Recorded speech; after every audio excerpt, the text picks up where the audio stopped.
You're welcome back, and it's time for the details. Government has rejected demands by ECG workers for severance package as a new company takes over the management of the utility firm. Government says any such payment would be made only to workers who voluntarily decide to sever their relationship with the ECG after the takeover. The workers have this week been demanding fresh monies even before the new company assumes management of the firm. But today, Energy Minister Boakye Agyarko has been addressing the media on these issues.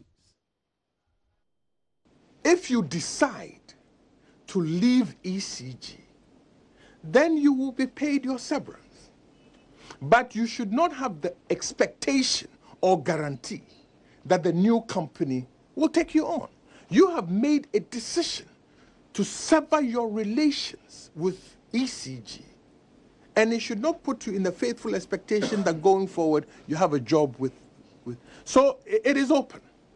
All the ECG workers who want to leave and not join the new company are at liberty to do so, and their severance so arranged. But it's not going to be a collective bargaining situation where all ECG workers, all 6,500 of them, are paid a severance and then transferred to NewCo. You are at liberty to transfer yourself to NewCo and carry with you all your benefits from ECG and continue accruing new benefits. Equally at liberty to say that I want to wash my hands off electricity company and go my merry way. The sector minister has also been talking about the aftermath of the ruling by the special chamber in Germany on Ghana's disputes, the maritime disputes between Ghana and La Côte d'Ivoire. As you are all aware, Saturday was a joyous day in Ghana, where finally the International Tribunal on the Law of the Sea gave its verdict, not subject to appeal, which went in favor of Ghana. But I must say that we shouldn't be triumphalist or gloat over such a judgment, because we have to be aware that before oil, Ghana had sound relationships with our brothers and sisters in La Côte d'Ivoire. And after oil, Ghana must have sound and happy relationships with our relatives in La Côte d'Ivoire. And the only way this nexus can be connected is that with oil, we must continue to have good relations with La Côte d'Ivoire. So it shouldn't be, we have won, you have lost. Again, as we move further out into the sea to explore for more oil, it could well be that we will have oil fields straddling the new border. It will require the two of us to jointly exploit those resources. So the good neighborliness must continue.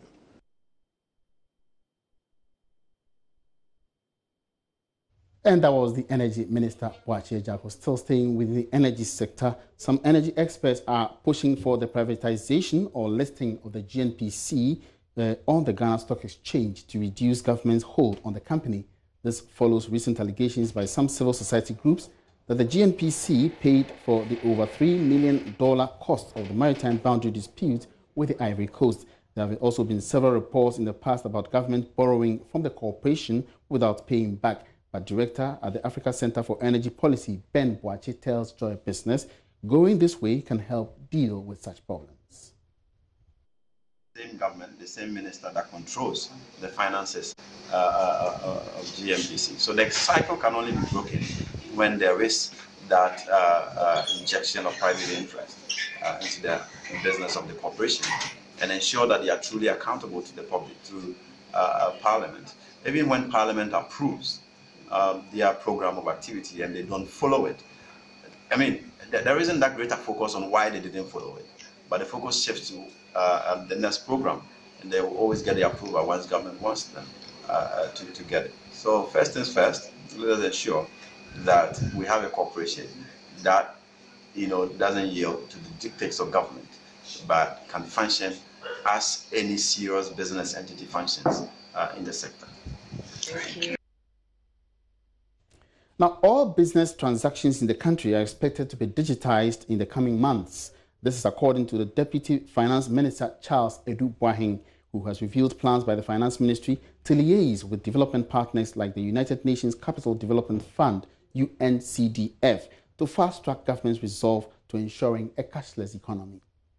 The development of a digital financial services system in Ghana has been premised on the following key objectives: to prevent and/or contain risk in payment, clearing, and settlement systems; to establish a robust oversight and regulatory regime for the payment and settlement systems; to bring efficiency to fiscal operations of the Ghana government; to deepen financial intermediation; to discourage the use of cash for transactions whilst encouraging the use of paper-based instruments for payments as part of the short-term development plan; to promote financial inclusion without risking the safety and soundness of the banking system; and to develop an integrated electronic payment infrastructure that will enhance interoperability of payments and securities infrastructure. Mr. Chairman, in 2014, the government of Ghana joined the Better Than Cash Alliance and committed itself to a program of transiting from cash to digital payments. For Ghana, the transition to electronic payments will bolster the effectiveness of fiscal operations through efficient receipts and payments and security of government transactions. It will help to eliminate waste and leakages, ensure a strong transaction audit trail. Pursuant to this objective, Ghana tapped from the knowledge and technical expertise offered by the Alliance and its members to conduct a diagnostic study and accelerate the shift to digital payments and to deepen financial inclusion. Ghana, in collaboration with BTCA, commissioned and launched the diagnostic study to measure the country's baseline state of the shift from cash to electronic payments using the best available data. Today, Mr. Chairman, we are gathered here to avail ourselves of the highlights of this study. It is my hope that recommendations in this report will enable government to develop a roadmap that will quicken our transition from cash to a cash-light economy or to a no-cash economy. It is worth noting that government is very, very keen on developing an informal sector pension scheme under a fully fledged digitized payment system. We believe our collaboration with the Alliance will enable us to be exposed to other countries' experience and information sharing initiatives on the subject.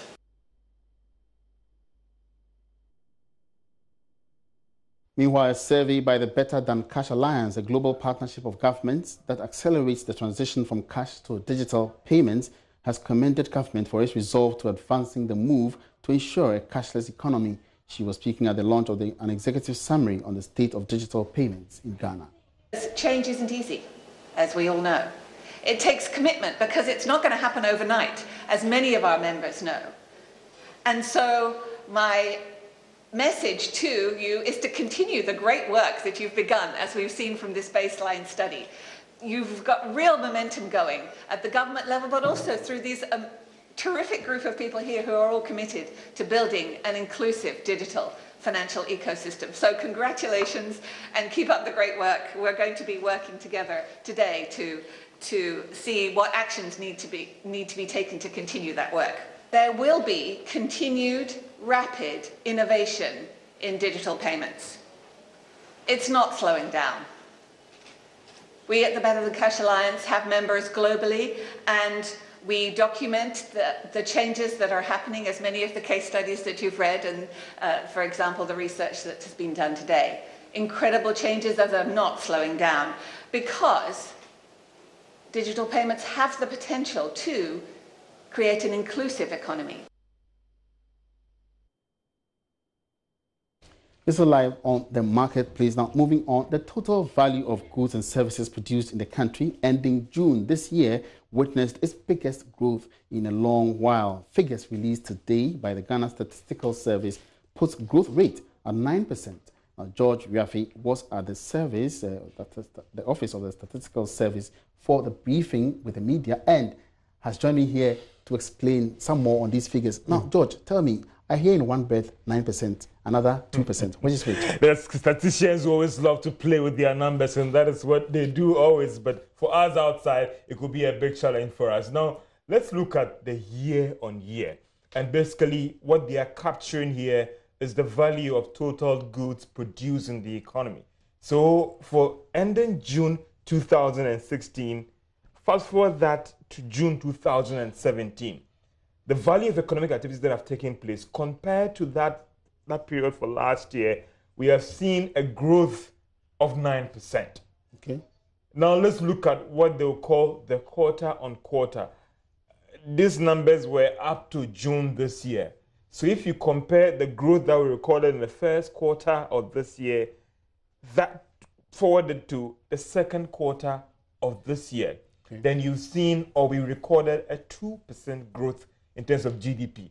But for doing a good assessment, you always want to do what they call the year on year. So June this year compared to June last year, in terms of the total value of goods and services, we've seen that growth of 9%. And if you do that comparison for last year, and even 2015 and even 2014, this is the biggest growth that we have seen during this period in terms of capturing the total value of goods and services. That seems to be some good news for the economy. Now, what were the key drivers of this? Of course, an area that you're quite interested in, that is oil and gas. And you knew that over the period there have been problems with the Jubilee field.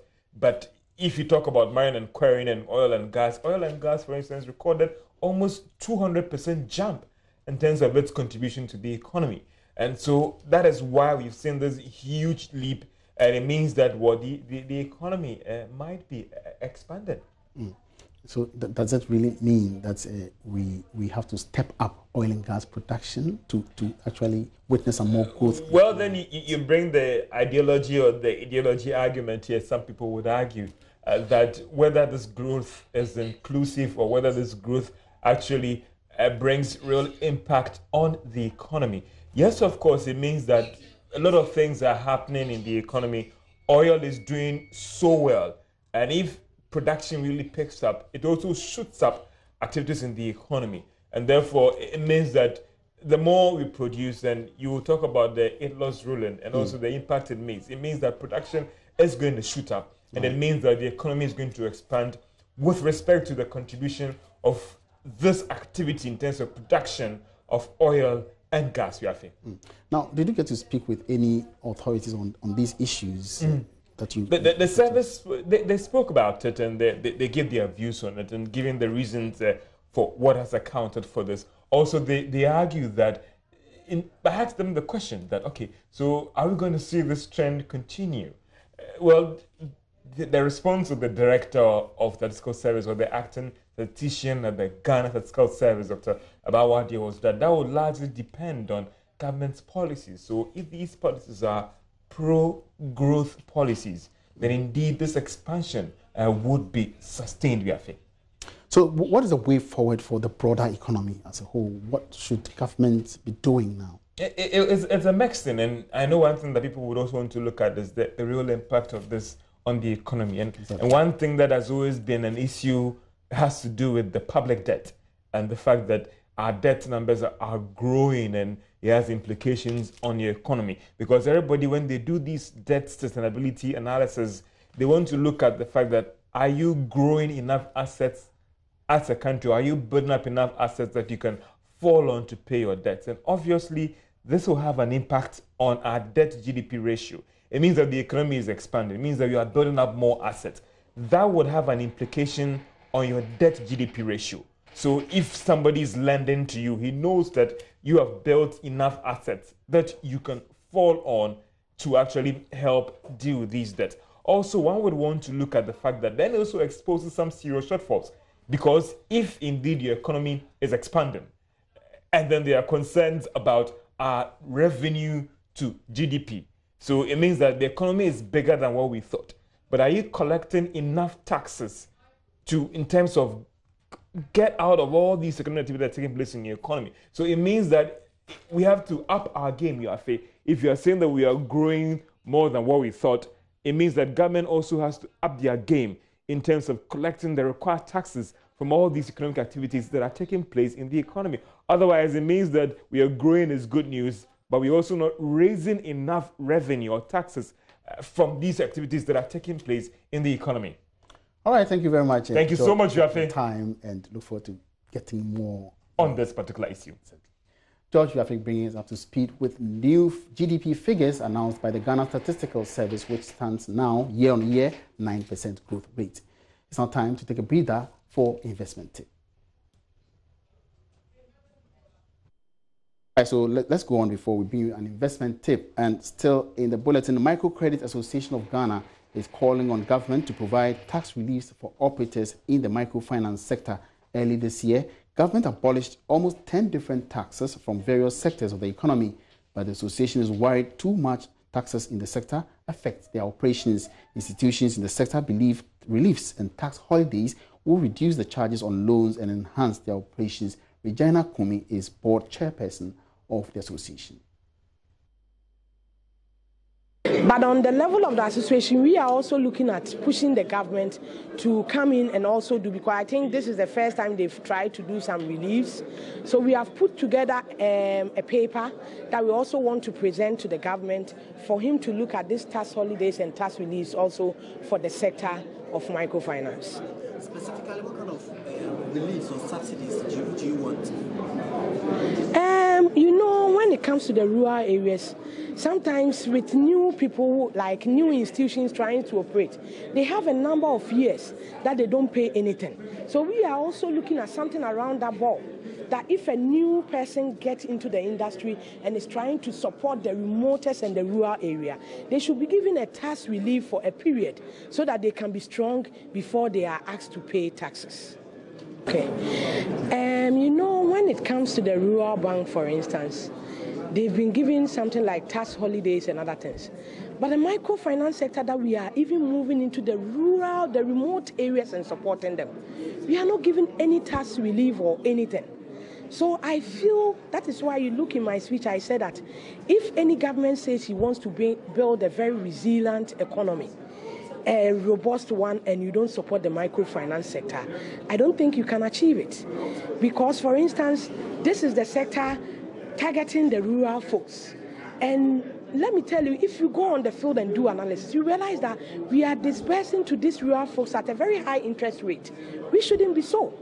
So if the government was setting in to support the industry with like tax reliefs and also with funding and other things, we would have get a cheap funding to redisburse to these rural folks at a very minimum rate, and everybody in the country will be free. So in that case, we'll build a very strong and resilient economy. So I feel to achieve the success, we strongly need the government to support this sector. You think the approach by government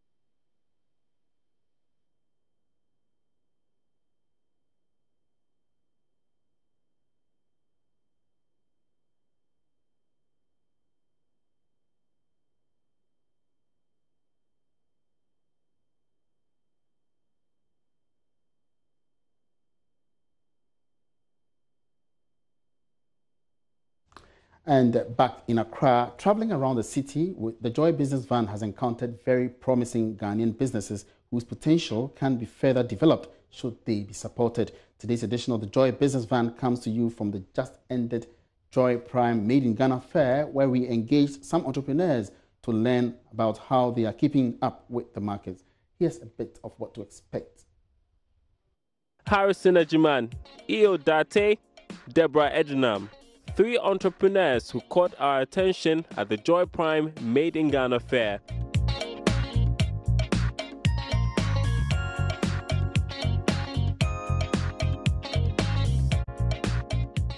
Harrison is owner of Volta Wineries and produces wine from cocoa, cashew, and coffee. He learned how to make wine while he was studying in Scotland 5 years ago. Over there, I learned that we were making wine from strawberry, blackcurrants, and all the fruits they have, not the grape. So I noticed that it's possible to make wine from fruits other than grape. And I first tried the banana wine, then an idea occurred to me that if you can make wine from those fruits, then you can also make wine from cocoa. Eo Date tells me he was discovered by his first grade teacher. He loved to paint and decided to make that his profession. As you can see, the works I have here are things we can relate to in our community. That's, you can see the bone shaker, the old Bedford.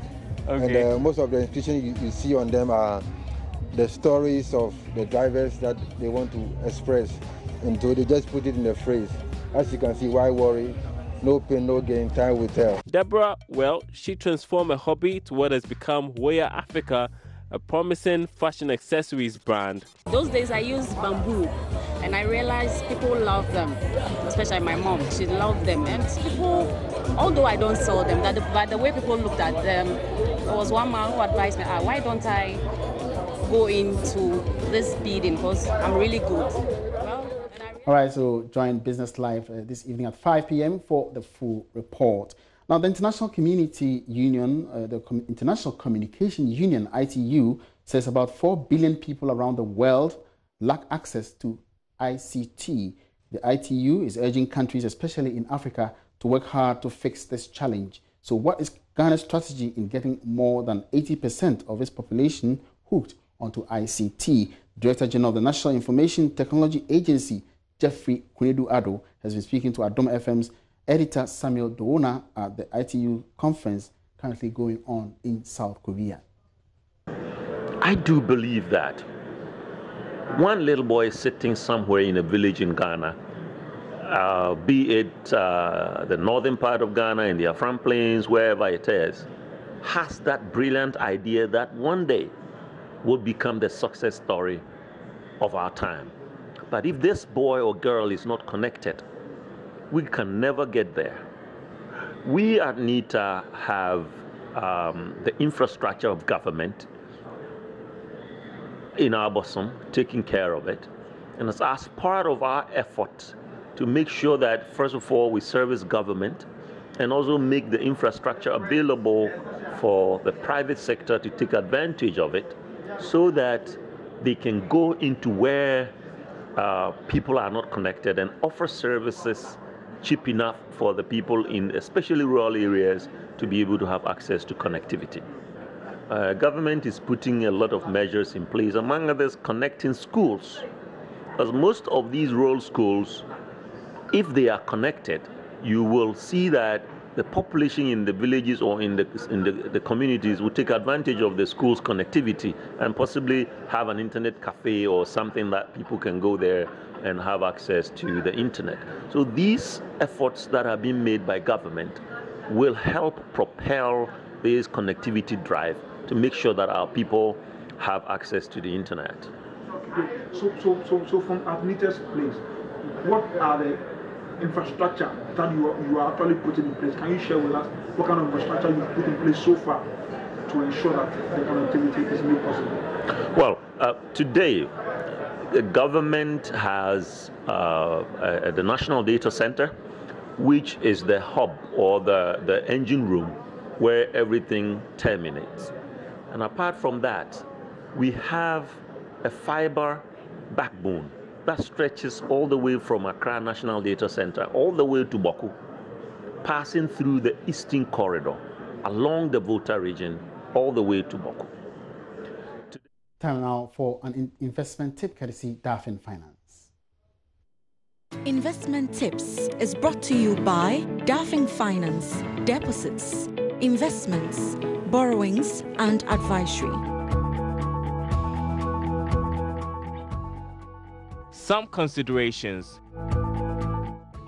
General rules for investment don't normally apply to everybody. Your circumstances will determine the investment needed. Age profile and the general advice on investments. In your 40s, consider the following: reduce the debt profile, second mortgage or real estate, estate planning, and retirement planning.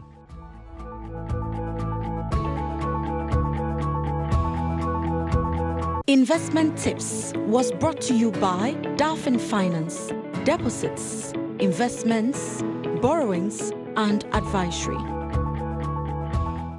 And that will be it for this edition of The Marketplace. Thank you so much for your company, and do join me again same time tomorrow for more interesting developments in the world of business.